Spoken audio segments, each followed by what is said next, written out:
Audio Historias, voces que cuentan. Prensa electoral o de coyuntura. México, segunda mitad del siglo XIX. Por Fausta Gantús y Alicia Salmerón. La prensa periódica del siglo XIX fue, de manera principal, prensa política. Se desarrolló en México, como en muchos otros países del mundo occidental, en estrecha vinculación con grupos, partidos y gobiernos.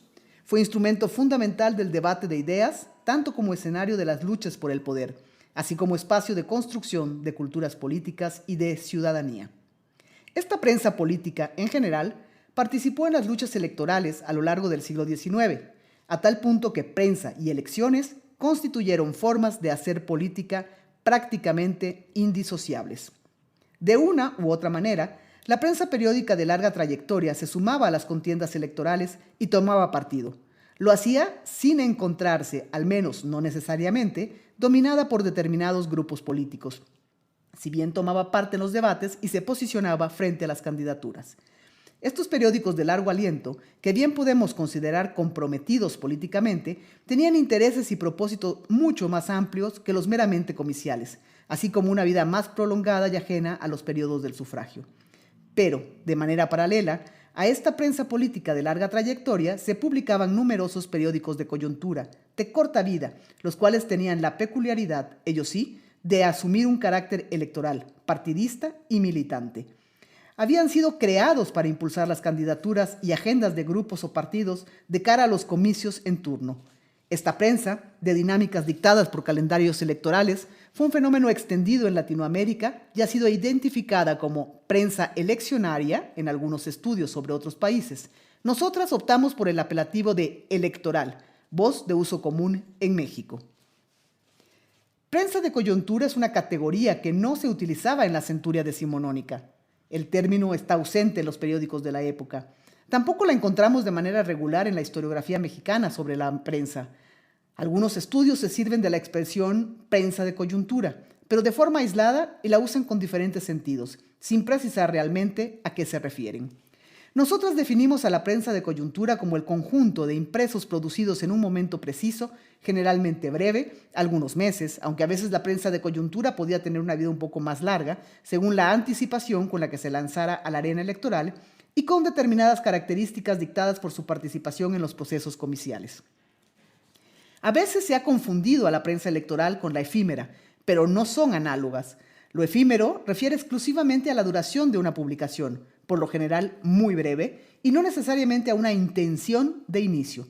La prensa puede ser efímera por haber cumplido con su propósito, sin duda, pero también, precisamente por lo contrario, por haber fracasado y verse interrumpida de forma abrupta, ya debido a acciones represivas o a una mala recepción, ya por carecer de la fuerza o de los recursos necesarios para sostenerse.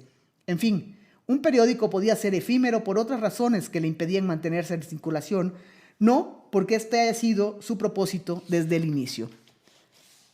La prensa electoral es de coyuntura porque nace en una época específica relacionada con los procesos comiciales. Tiene propósitos y fines claramente definidos: hacer campaña, participar en las dinámicas del sufragio, apoyar o promocionar a un candidato, difundir programas, defender al grupo que representa, atacar a los opositores y competidores o combatir la abstención. También suele compartir ciertas estructuras y características de contenidos. Esto es, la prensa de coyuntura electoral es la integrada por los impresos periódicos de carácter político, de vida acotada, creada exclusivamente en el contexto comicial y con la finalidad central de participar en el proceso e incidir en las preferencias de los sufragantes. Es una prensa que, una vez concluida la etapa de campaña, satisfecho el objetivo que la motivó, con independencia de que su causa haya o no obtenido el triunfo, desaparece de la escena pública, aunque se dieron casos excepcionales en que algunos de estos impresos sobrevivió y perduró. Conviene puntualizar aquí nuestra distancia con cierta historiografía mexicanista que por varias décadas, y quizá todavía hoy en día, dio en aplicar a la prensa de coyuntura electoral el apelativo de prensa electorera. De la mano de esta denominación, se acusó a la prensa electoral de parcialidad. Se asignó así un profundo desprecio por ella, en demérito de su importancia, e incluso se le negó legitimidad en el ámbito de la esfera pública. En algún momento, esa posición historiográfica condujo a la casi anulación de esa llamada prensa electorera como fuente de la historia política y como parte de la historia misma de los impresos y del periodismo. Desde luego que la prensa electoral no era imparcial. Evidentemente nunca lo fue. La imparcialidad contravendría el sentido que la originaba. Pero eso no le resta interés a su estudio como fuente imprescindible para conocer las prácticas políticas electorales a lo largo del siglo XIX mexicano. Menos aún se lo quita como objeto de estudio en su calidad de protagonista de la vida pública. Esta lectura historiográfica, descalificadora en torno a la prensa electoral, nació de prejuicios surgidos en el periodo posrevolucionario, de recelos que defenestraban a la política porfirista. A tono con esa lectura, este tipo de prensa electoral se consideraba un aliado de la clase política en el poder y su periodismo puesto al servicio de la manipulación gubernamental, el engaño y el fraude electoral. Efectivamente, la visión historiográfica acerca de un gobierno para el cual las elecciones parecían ser simples puestas en escena con objetivos legitimadores condujo a estudiosos del periodo a subestimar y en algunos casos a despreciar como fuente el periodismo generado alrededor de los comicios. Esa visión descalificadora adolecía de varias faltas. Un primer error era el considerar que la prensa electoral había sido privativa de las últimas décadas del siglo XIX, propia de un porfirismo visto como pecaminoso, cuando en realidad había aparecido con la vida del México independiente. Su segundo error era pensar que la prensa electoral se encontraba invariablemente ligada al gobierno y a sus partidarios. Había periódicos de coyuntura de signo oficialistas, pero no solo. Ese tipo de prensa surgía de todos los partidos y bandos y se hacía para todo tipo de elección. Además, su aparición era una práctica para elecciones tanto nacionales como estatales y municipales, así como para los poderes ejecutivo y legislativo, y en algunos casos también para el judicial. Lo era para sus diversos cargos, desde presidente, gobernadores, senadores, diputados, magistrados y hasta para jueces de paz y alcaldes. Imposible ligarla a un solo mando gubernamental o a un solo bando. Un tercer error cometido por esa historiografía consistía en pensar los comicios decimonónicos como fraude y pantomima, sin función política efectiva alguna, de manera que esas circunstancias carecían de interés para estudiar la prensa que hacía juego a lo que se consideraba un circo político. Y podemos apuntar un cuarto error más todavía. Esa historiografía perdía de vista que la prensa de coyuntura era un actor político por sí mismo, vocero de grupos y partidos, pero también agente de movilización electoral. El ignorar el discurso y acciones de la prensa electoral sacaba de la escena política a una protagonista central de la vida pública. En demérito de esa postura historiográfica, los estudios de las últimas décadas acerca de la historia del sufragio en el México decimonónico han mostrado que las elecciones fueron una forma fundamental de hacer política, auténticos espacios de negociación y articulación de intereses, grupos, niveles e instancias de gobierno en todo el territorio nacional y a lo largo de todo el siglo XIX, con muy pocas interrupciones en el tiempo, como la Guerra de 3 Años y el Segundo Imperio Mexicano. Y que, en este contexto, la prensa electoral tuvo en todo momento un lugar central. En síntesis, la prensa de coyuntura, surgida en los contextos comiciales, era de vida acotada, partidista, de combate, creada por múltiples bandos y, como las votaciones mismas, estuvo presente durante la mayor parte de la centuria decimonónica mexicana y en todas las regiones del país. Se trataba de periódicos muy numerosos que proliferaban particularmente con motivo de la elección del Poder Ejecutivo Nacional. El fenómeno se replicaba en los estados para los comicios que tenían como finalidad la designación de gobernadores, pero, como ya se ha señalado, de ninguna manera fueron exclusivos de ese tipo de elecciones. Hubo prensa de coyuntura, aunque menos copiosa, para elecciones de los 3 poderes a nivel nacional, estatal y local. La prensa electoral más sonada y la más abundante era la que hacía campaña en torno a comicios presidenciales. La creada para promocionar candidatos al gobierno legislativo, por ejemplo, es menos conocida, pero era también importante. En las páginas de esos periódicos escribían con frecuencia integrantes de las propias cámaras legislativas, aunque no necesariamente. En ellas se discutían temas parlamentarios y relativos a la relación entre poderes. También sucedía que se utilizaran para cultivar la imagen de algunos legisladores, pero sobre todo eran impresos que hacían campaña en favor de sus candidatos a diputados o senadores. Por ejemplo, entre 1869 y 1880 se publicaron en la Ciudad de México algunos títulos con esa intención como El Elector, La Bandera de Juárez, La Gaceta Electoral y el libre sufragio. En los estados aparecieron otros como La Patria para Todos, en Zacatecas, en 1869, que era el vocero del club electoral del mismo nombre y que promovía candidatos a la legislatura federal. O también está La Tentación, publicado en 1871, en Campeche, que hacía campaña para diputados federales y locales, además de para la presidencia y la gubernatura. Estos periódicos tuvieron como eje central la promoción de candidatos para el poder legislativo y fueron creados principalmente por hombres estrechamente ligados a ese poder. De la misma manera, se crearon periódicos para impulsar candidatos para alcaldes, regidores y síndicos de los ayuntamientos. Fue el caso, por ejemplo, del periódico El Club Popular, publicado en Mier y Camargo, en Tamaulipas, en 1871. Las elecciones nacionales en el México del siglo XIX, así como las de algunos estados y municipios del país, eran procesos de carácter indirecto, es decir, que la ciudadanía votaba por electores y a través de ellos, reunidos en juntas distritales, se llevaba a cabo la elección del titular del Poder Ejecutivo, así como la de los integrantes de los poderes legislativo y judicial. El carácter indirecto y los niveles de la elección, indirecto en 1 grado, en 2 o en 3, varió a lo largo del siglo y de región en región. Los comicios federales a partir de 1857 fueron todos indirectos en 1 grado y por ese medio se elegían presidente, legisladores, ministros a la Suprema Corte de Justicia y en algún momento hasta Procurador General de la Nación. El tipo de elección en los estados y municipios variaba de uno a otro, según lo estableciera la legislación estatal.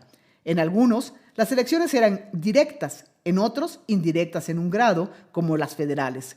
En el caso de elecciones indirectas, los periódicos de coyuntura también hacían campaña en favor de los electores, que a su vez favorecerían a los candidatos del partido al que apoyaban.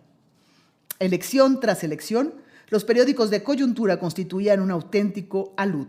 Eran semanarios y bisemanarios, muy ocasionalmente diarios, por lo común de apenas 4 páginas, ofrecidos a la venta a muy bajo precio o bien distribuidos de manera gratuita. Se les veía aparecer año con año con títulos que podían traducir de manera abierta sus propósitos electorales como la hoja conciliadora, el elector, el sufragio, el candidato, el libre sufragio o la hoja electoral.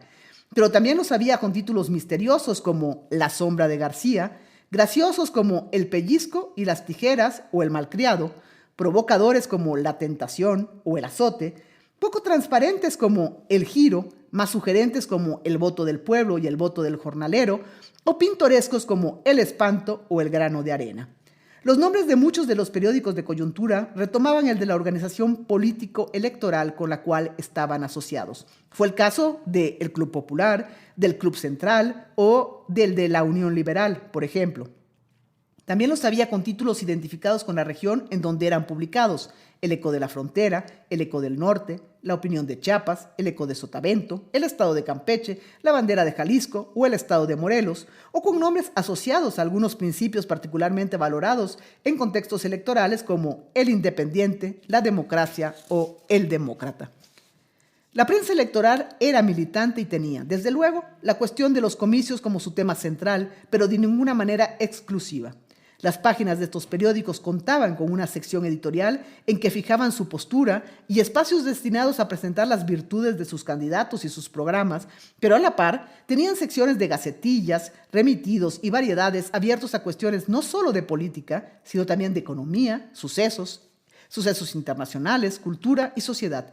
Además de los asuntos electorales, podían tratar múltiples temas: lo mal que funcionaban las casas de empeño, porque prestaban a un interés muy alto y hacían avalúos falsos, los asaltos que tenían lugar en algún barrio de la capital, la necesidad de conceder franquicia de zonas libres a las poblaciones fronterizas de Tamaulipas para mejorar el comercio internacional, la inauguración de un templo protestante, un proyecto de ley en debate en el Congreso, las representaciones teatrales, los servicios ofrecidos por médicos o ingenieros, rebeliones en el interior del país o la revolución recién estallada en Francia. De esta manera, un periódico electoral estaba lejos de ser solo un panfleto publicado en favor de determinados candidatos. Por el contrario, era un impreso en el que participaba un equipo de redactores, algunos seguramente con oficio, que buscaban atraer a un público lector interesado en muy diversos temas y a la par orientar su participación en los comicios. La variedad de los temas de los que se ocupaba la prensa electoral puede entenderse como una estrategia para llevar a su mensaje político electoral a un público más amplio que solo el ya interesado en los comicios. También había prensa electoral comprometida con la instrucción de la ciudadanía para favorecer su participación en los procesos del sufragio. De signo opuesto, hubo otra prensa que buscó desalentar la concurrencia a las urnas y manifestó su oposición a los comicios en juego, no al sistema representativo en sí, ni al ejercicio del voto en general, pero sí su rechazo a la manera en que se conducían determinados procesos comiciales o a lo limitado de las candidaturas ofrecidas en una coyuntura en particular. Hubo prensa electoral satírica que en no pocas ocasiones jugó del lado del descrédito de los comicios. Sin embargo, en general, la prensa electoral partidista y la instructiva cumplieron con una función cívica muy importante, la de inculcar en la sociedad un sentido de la política, movilizar conciencias y educar en el ejercicio del voto. En la experiencia mexicana, la prensa electoral fue un espacio de construcción cívico-político de los comicios, que acompañó la labor de puesta en práctica de las votaciones celebradas de manera regular. Si bien el México decimonónico conoció desde muy temprano una prensa de coyuntura creada con fines electorales, para la segunda mitad del siglo, esta prensa se encontró, cada vez con mayor frecuencia, ligada de manera directa a clubes políticos electorales. Si bien esta asociación Club Prensa Electoral estuvo presente en México desde la década de 1820, se generalizó más adelante, cuando los clubes se proyectaron como una nueva forma de hacer política y se convirtieron en un elemento central de los procesos comiciales. Efectivamente, si bien en México encontramos clubes comprometidos con la lucha electoral a poco de alcanzada la independencia, la accidentada vida de la joven nación durante parte del siglo privilegió otras prácticas políticas. Los clubes reaparecieron en la década de 1850, si bien los años de la Guerra de Reforma y del Segundo Imperio, faltos de elecciones, pospondrían nuevamente su desarrollo por unos años. De esta manera, los clubes electorales se instituyeron como una práctica política generalizada ya entrada la segunda mitad del siglo XIX. Fue entonces cuando esta espacial asociación entre club y prensa electoral cobró gran relevancia en el espacio público. Los comicios a lo largo del siglo XIX en México, para cualquier nivel de gobierno, se organizaban en su fase primaria a nivel municipal. El ayuntamiento levantaba padrones electorales, repartía boletas e instalaba casillas, de tal suerte que toda acción destinada a la movilización del voto debía llevarse a cabo en ese mismo nivel, el municipal, aún tratándose de comicios de carácter nacional. Cuando un grupo de ciudadanos o el ayuntamiento mismo pretendía incidir en la elección, impulsaban la creación de un club local. Si había intereses encontrados, podrían surgir 2 o más clubes en un mismo municipio. Cuando las pretensiones políticas iban más allá del municipio para buscar posiciones estatales o nacionales, se creaban redes de clubes que promovían, cada uno en su localidad, candidaturas comunes. De esta suerte, los clubes eran asociaciones políticas locales organizadas principalmente en cabeceras municipales al margen del nivel de elección en que participaran. Con todo, los clubes creados en ciudades principales, fundamentalmente en las capitales de los estados y de la República, tenían mayor proyección que los de zonas rurales y ciudades pequeñas, y lograban visibilizar mejor a sus candidatos. Además, algunos de estos clubes de ciudad se convertían en nodos centrales de redes de clubes, coordinaban sus trabajos y promovían la creación de clubes sucursales en otras localidades, con lo que sus posibilidades de incidir en los procesos electorales se potenciaban. Los clubes trabajaban en función de una elección en concreto. Concluidos los comicios, se disolvían, como sucedía con la prensa electoral. La práctica de creación de clubes tuvo lugar de manera principal en zonas urbanas, cuando México era un país fundamentalmente rural, pero aún así, una simple mirada a la prensa de la época da cuenta de la cantidad de clubes que se creaban elección tras elección. El historiador Carlos Forment ha hecho esfuerzos importantes para contabilizar los clubes electorales constituidos en México en algunos años y ha localizado, por ejemplo, para una elección presidencial bastante competida como fue la de 1871, en la que contendieron Benito Juárez, Sebastián Lerdo de Tejada y Porfirio Díaz, la creación de al menos 111 clubes electorales en el país.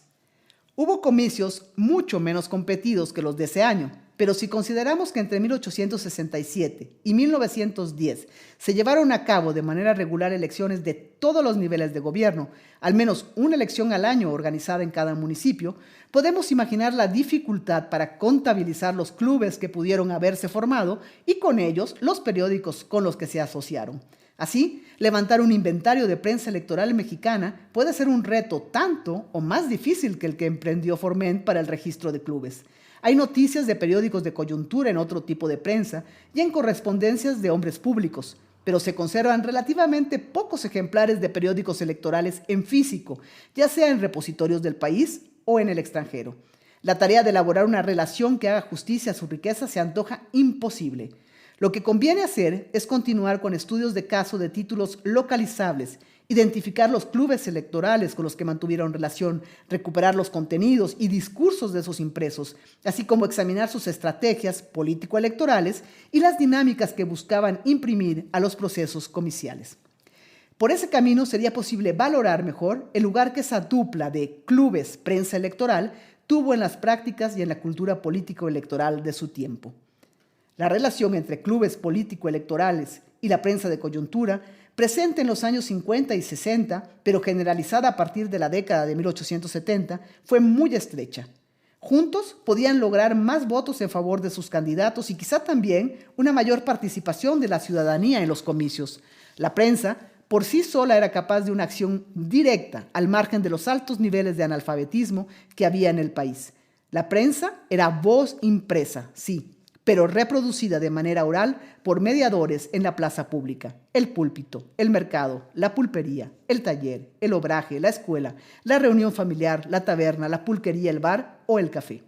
Funcionaban importantes procesos de intermediación que permitían hacer llegar sus mensajes escritos a círculos más amplios que aquellos de quienes sabían leer y tenían el hábito de hacerlo. Así es que la prensa periódica podía incidir directa o indirectamente de manera efectiva en la dinámica electoral. Pero asociarse con un club electoral, la instancia más próxima al activismo político en aquellos años, lo proveía de brazos para llegar más lejos, multiplicaba sus posibilidades de actuar en política. Por su parte, un club con un órgano oficial de prensa podía vigorizar su voz. Asociados, club y periódico se constituían en cabeza de la campaña electoral. Promovían convenciones, construían candidaturas y las promocionaban, debatían y combatían a oponentes e invitaban a votar. Juntos comunicaban y actuaban, incidían en conductas políticas y electorales. Así, numerosos clubes crearon su propio periódico como estrategia fundamental para el desarrollo de su campaña político-electoral, para reclutar partidarios y para conducir a la ciudadanía hacia las urnas. A lo largo de la segunda mitad del siglo XIX mexicano, en el marco de esta prensa electoral de coyuntura, se generaron impresos satíricos como El Pellizco, con sello jocoserio, sarcástico, mordaz, irónico y osagarrón. Algunos de ellos incluyeron caricaturas. Nos interesa rescatar aquí esa prensa de coyuntura satírico-visual, acercarnos al discurso sobre los comicios construido por ella y a las representaciones que sobre los sufragios elaboró a través de sus imágenes. En el contexto de la prensa electoral publicada, particularmente la publicada tras el triunfo republicano en 1867, atestiguamos el surgimiento y circulación de títulos que entraban al combate electoral con el arma principal del humor satírico, lo que no era nuevo en México desde el siglo XIX, y el uso de la caricatura política, lo que sí constituía una novedad. El momento de aparición de esa prensa electoral satírica con caricatura, tras la caída del Segundo Imperio, el encabezado por Maximiliano, implicó el regreso en el país a una dinámica política basada en el sistema representativo con la consecuente reapertura del escenario electoral. Este tipo de impresos formó parte de la estrategia política que las fuerzas en competencia desarrollaban en coyunturas electorales y que con el correr del tiempo se volvió una práctica reiterada en casi todo proceso comicial. La prensa electoral satírica podía nacer de manera autónoma, a veces por iniciativa de un club electoral o vinculada a periódicos de más largo aliento. En efecto, como estrategia de campaña, algunos impresos de amplia trayectoria sumaron a su actividad la creación de ese tipo de periódicos. Tal fue el caso también en lo que tocó a los satíricos con caricaturas. Así, por ejemplo, el libre sufragio, en la contienda de 1871, se dio a la tarea de imprimir La Chispa, el cascabel que hizo campaña en 1876, estaba asociado a La Hoja Eléctrica, y en 1880 El Padre Cobos, en su quinta época, estaba dirigido por Irineo Paz, por cierto, quien editaba el diario La Patria, aunque sin duda buena parte de esa prensa de coyuntura tenía vida autónoma. De manera similar a lo que sucede con la prensa electoral ligada a clubes, es muy difícil contabilizar los títulos de prensa electoral satírica que se publicaron en México durante la segunda mitad del siglo XIX. Lo que podemos constatar es que son pocos los que se conservan en los repositorios hemerográficos. Quizá, por tratarse precisamente de prensa satírica coyuntural, los periódicos hayan desaparecido sin dejar mayor rastro. Una revisión del periodo que corre entre 1850 y 1910, realizada de manera tan exhaustiva como fue posible, nos permitió identificar 19 impresos de este tipo. Ahora bien, durante varias de estas últimas elecciones, hubo prensa de aparición regular con caricatura que dedicó algunos dibujos satíricos al tema del sufragio. Fue el caso, entre otros, de La Orquesta, para la elección extraordinaria de 1872, El Aguizote para la elección de 1876 y El Hijo del Aguizote para las elecciones celebradas entre 1888 y 1900. Entre 1884 y 1896, además de las caricaturas del oposicionista El Hijo del Aguizote, estuvieron presentes también las de La Patria Ilustrada, del lado del oficialismo, que publicaría sátiras visuales de tema electoral en diversas coyunturas comiciales. Entre los títulos de prensa satírica de coyuntura que hemos identificado hasta ahora, podemos notar un par de estrategias que distinguen a unos de otros. Una de ellas es la seguida por los periódicos que reconocían y se sumaban abiertamente a una campaña, a la promoción de un candidato. La otra es la de aquellos que, si bien tenían claros fines electorales, evitaban descubrir sus afinidades. Entre la prensa que hizo promoción franca de sus candidatos encontramos en 1871 a La Chispa, que apoyó a Benito Juárez. Del lado opuesto, en esa misma elección, estuvo El Padre Cobos, que hizo lo propio con Porfirio Díaz.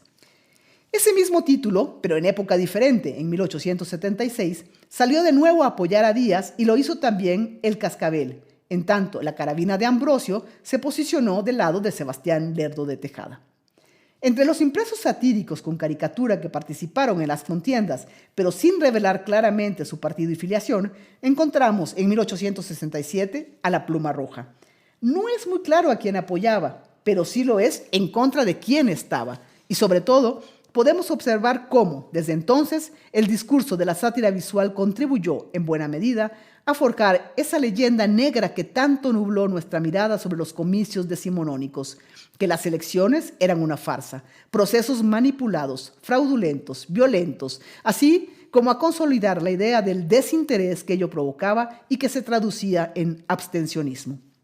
Una línea en la que la sátira visual insistiría a lo largo de los años es la de la supuesta intervención de las autoridades en los comicios con la finalidad de influenciarlos o controlarlos del todo.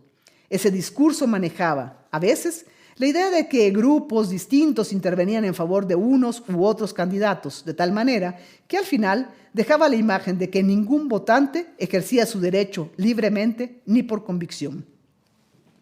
El discurso construido por la caricatura de la prensa electoral en torno a los comicios asumió a veces posturas oficialistas, pero no siempre. Más bien, con enorme frecuencia fue prensa de coyuntura opositora al régimen. Pero ya, fuera desde el oficialismo o desde la oposición, la caricatura satírica de la prensa electoral responsabilizaba al bando contrario de intervenir en los comicios mediante acciones que iban desde la cooptación del voto hasta la intimidación y el uso de la violencia con el objetivo de afectar los resultados de los sufragios. Esta estrategia descalificadora del proceso comicial buscaba, sin duda, afectar la credibilidad de gobiernistas y de opositores, según por quien fuera producida, pero, en los hechos, lo que hizo fue afectar la credibilidad de todo el proceso y, por ese camino, contribuir a generar una visión negativa sobre las elecciones que encontraría amplia repercusión en la construcción de la historia oficial posrevolucionaria. En fin, que la prensa electoral o de coyuntura en el siglo XIX remite a un tipo específico de impresos periódicos partidistas de corta vida, los generados en torno a los procesos comiciales, creados con la finalidad expresa de intervenir en la contienda e incidir en las preferencias del votante. Valoramos la importancia de la prensa electoral como fuente para la historia y también como objeto de estudio. La consideramos parte del escenario de las contiendas, pero también actor político central. Esta prensa es fundamental para identificar fuerzas políticas e intereses en juego, para conocer grupos y partidos, así como sus alianzas y sus pugnas, para acercarnos a ellos en sus dimensiones ideológicas, así como en su ejercicio de la política, con sus manejos políticos, publicitarios y discursivos. También es clave para entender el significado que tenían las elecciones en aquella época y las representaciones construidas en su momento en torno a ellas. Los periódicos electorales constituyen registros culturales que tocaban al pensamiento de una época, a sus patrones culturales y culturas políticas, a los saberes, lenguajes y prácticas militantes de la sociedad. Los periódicos de coyuntura tuvieron presencia a lo largo de todo el siglo XIX mexicano, si bien hacia la segunda mitad adquirieron características nuevas a partir de su asociación directa con clubes electorales y su recurso a la sátira visual como estrategia para incidir en los procesos comiciales.